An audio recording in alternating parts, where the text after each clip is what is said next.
Sakura. Di Jepun sahaja, terdapat lebih daripada 200 varieti sakura, termasuk Somi Yoshino yang paling terkenal. Mekarnya juga sangat singkat.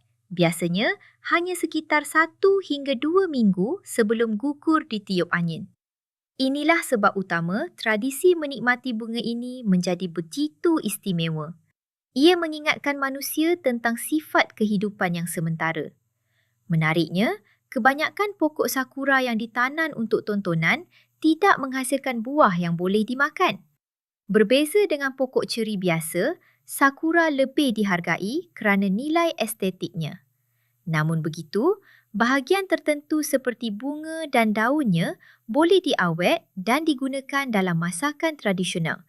Contohnya dalam manisan dan teh sakura. Sakura juga sering disalah tafsir sebagai lambang cinta romantik semata-mata. Hakikatnya, ia lebih melambangkan kefanaan, pembaharuan dan harapan.